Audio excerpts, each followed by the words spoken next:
wa ka'ayyin min qaryatin atat an amri rabbiha wa rusulih fahasabnaha hisaban shadida wa 'adzabnaha 'adzaban nukra fadzaqat wabala amriha wa kana 'aqibatu amriha khusra a'addallahu lahum 'adzaban shadida fattaqullaha ya ulil albabil ladzina amanu qad anzalallahu ilaikum dzikra. Wa ka'ayyin min qaryatin atat amri rabbiha wa rusulihi, dan apabila suatu kampung, apabila suatu negeri maksiat daripada perintah Tuhan dan Rasul, maka akan kami perhitungkan mereka itu, ujar Tuhan, perhitungan yang sangat, dan kami azab mereka akan azab yang sangat tidak disenangi di dalam dunia, menurut tafsir Al-Qurtubi. Maka merasakanlah itu negeri atau kampung tadi akibatnya, dan adalah akibat perkaranya khusra, kerugian. Allah menyediakan bagi mereka itu azab yang bersangatan. Takutlah kepada Allah wahai orang-orang yang berakal, yang beriman. Sungguh Allah telah menurunkan kepada kalian zikra, peringatan. Nah, ini ayat peringatan Allah kepada satu bangsa, kepada satu negeri, kepada satu kampung, agar jangan maksiat, agar jangan menentang apa yang diperintahkan Allah dan Rasulnya. Bila mana satu kampung, satu negeri itu sudah maksiat kepada hukum Allah, sudah menentang kepada hukum Allah dan Rasul, maka berarti negeri atau kampung atau bangsa itu siap untuk diperhitungkan oleh Allah Subhanahu wa ta'ala dan diturunkan berbagai macam bala bencana yang tidak menyenangkan. Para muhibbin rahimakumullah, para ulama tafsir mengatakan, bagaimana kita menganggap satu kampung, satu negeri itu sudah dikatakan menentang hukum Allah? Bagaimana kita mempunis satu kampung itu kampung yang maksiat kepada Allah? Baru sekampungan maksudnya nih. Wa ka'ayyin min qaryah. Bagaimana kita menyatakan bahwa negeri itu negeri yang maksiat kepada Allah? Nah, kita bisa mengatakan bahwa satu negeri, satu bangsa itu maksiat kepada Allah bila mana dalam negeri itu sudah terhimpun 5 perkara.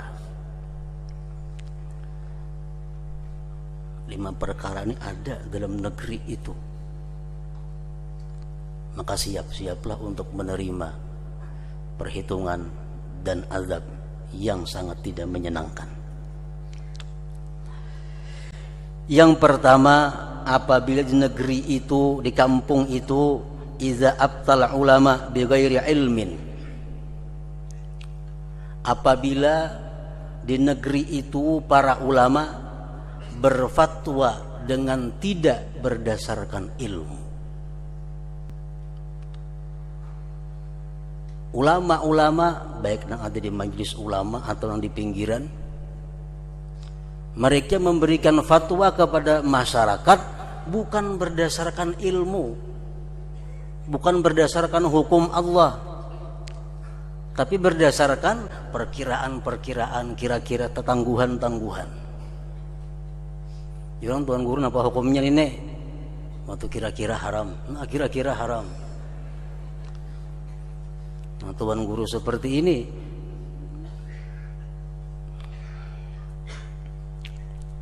dan yang lebih parah lagi adalah yang bukan ulama tapi memposisikan diri sebagai ulama, berfatwa jelas kada punya ilmu, hanya bisa mimpin mulut Habsi sudah hendak jadi ulama. Modal suara baik ke situ kamari Habsi hendak jadi tuan guru. Nah, ini orang-orang yang mengundang azab Allah. Rasulullah SAW bersabda, Inna Allah azza wa jalla la yantazi'ul ilma intiza'an minan nas ba'da an yu'tiyahum iyyah walakin yadhhabu bi dhahabil ulama fakullama dhahaba 'alimun dhahaba bima ma'ahu min al-'ilmi hatta idza lam yubqi illa ru'asa'a juhala in su'ilu aftau bighairi ilmin fayadilluna wa yudillun. Muttafaq alaih. Sesungguhnya Allah, kata Rasulullah, tidak mencabut ilmu itu dari manusia sesudah Allah berikan ilmu itu kepada mereka. Allah mencabut ilmu dari manusia. Manusia itu bukan mencabut nang alim jadi kada alim, bukankah itu? Tetapi ilmu itu hilang dengan sendirinya dengan wafatnya para ulama. Saya kong meninggal, membawa ilmu masing-masing masuk.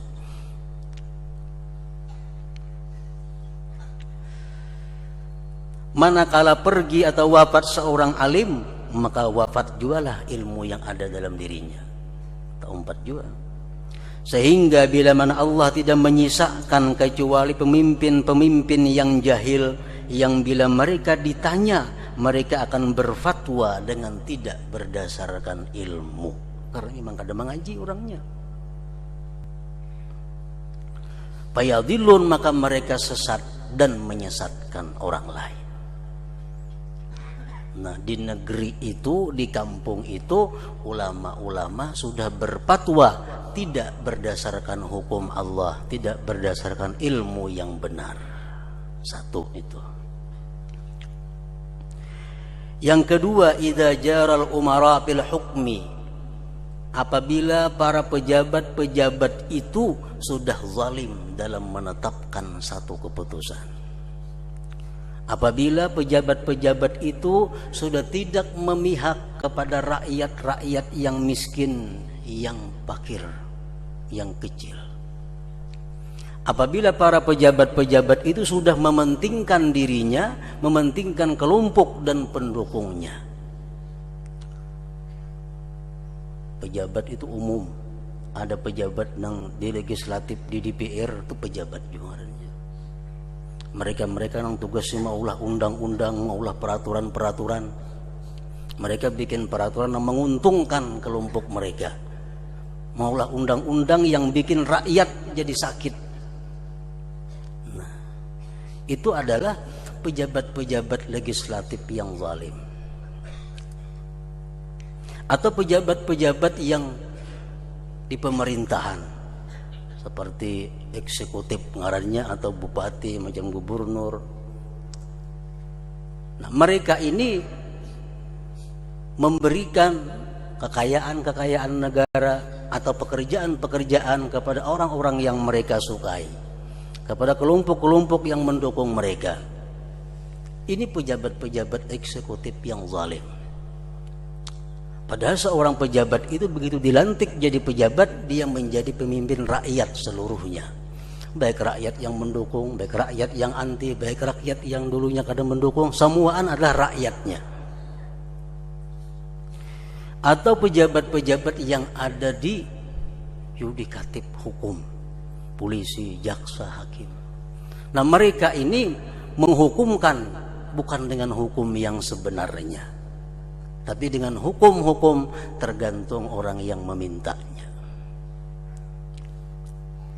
Nah, bila sudah macam itu, kampung nih, negeri, pejabat-pejabat di DPR sudah urusannya aja dipikirkannya, pejabat di eksekutif sudah urusannya juga, pejabat-pejabat di hukum nih bila banyak duitnya inting hukumannya,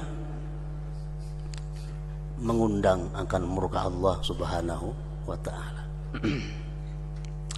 Yang ketiga, idza khanat tujara, apabila para tujar, para pemegang ekonomi ini sudah berkhianat, para pengusaha sudah culas.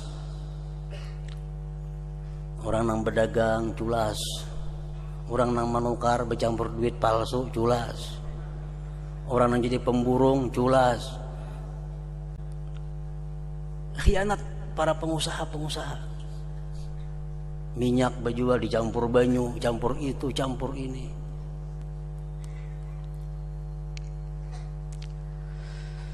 Rasulullah SAW mengatakan, wala taffaful kaila illa muni'un nabat wa ukhidhu bis-sinin.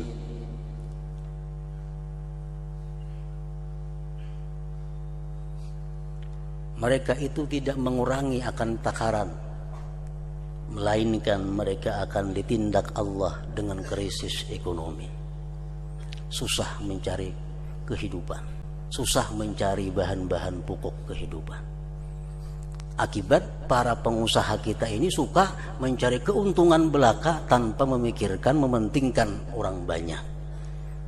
Nah, itu sudah dijamin illa ukhidhu bis-sinin, melainkan mereka akan ditindak Allah dengan kesulitan pangan, kesulitan mencari bahan makanan.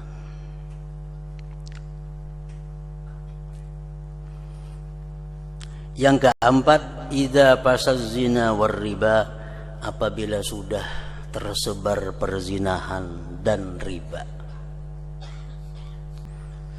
di kota, di kampung, di dusun, di tempat yang terpencil, sudah biasa orang melakukan riba dan zina. Kada ada supan, kada ada malu, melakukan riba, melakukan zina. Ibnu Mas'ud mengatakan, idza zahara zina war riba fi qaryatin adzinallah bihalakiha. Bila sudah di kampung itu lumrah perzinahan, lumrah riba, Allah mengizinkan untuk menghancurkan kampung itu. Yang kelima, idza lam yu'mar bil ma'ruf wa lam yunha 'anil munkar, apabila tidak ada lagi orang yang mau beramar ma'ruf nahi munkar. Orang masing-masingnya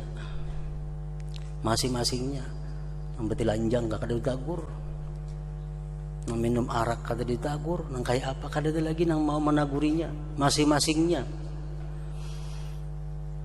Rasulullah SAW bersabda, ya ayyuhan nas, innallaha yaqul la ta'muruna bil ma'ruf wa la tanhauna 'anil munkar aw liyusallitanallahu 'alaikum shirarakum summa yad'u khiyarukum bala yustajabu lakum. Rawahu Tabarani. Ujar Nabi kita, wahai manusia, sesungguhnya Allah telah berfirman, laksanakan amar ma'ruf nahi munkar. Kalau tidak dilaksanakan amar ma'ruf nahi munkar itu di satu negeri, di satu kampung, Allah akan menjadikan pemimpin itu kampung atau negeri orang yang paling jahat di antara kalian. Di kampung nang kada ada amar ma'ruf nahi munkar itu, orang nang jadi pembakal, camat, bupati, sampai ke atas orang yang paling jahat daripada kalian. Auli yusallitanallahu alaikum syirarakum, atau Allah kuasakan kepada kalian orang yang paling jahat di antara kalian. Nang jadi DPR-nya orang paling jahat, nang jadi eksekutifnya orang paling jahat, nang jadi di bidang hukumnya semua orang paling jahat. Akibat rakyatnya sudah meninggalkan amar ma'ruf dan nahi munkar. Nah, para muhibbin rahimakumullah, jadi apabila 5 hal itu ada di dalam negeri kita, dalam kampung kita, berarti kampung kita, negeri kita sudah bisa dinyatakan kampung atau negeri yang maksiat terhadap perintah Allah dan Rasulnya. Ulama berfatwa kada berdasarkan hukum Allah, pejabat-pejabatnya zalim, ditambah pengusaha-penguasanya culas, ditambah lagi di mana-mana terjadi zina dan riba, ditambah lagi tidak ada amar ma'ruf nahi munkar. Nah, bila sudah 5 itu komplit, kita kada akan aneh mendengar ada bala, isuknya ada ini, isuknya lagi terdengar ada macam-macam musibah yang melanda kita.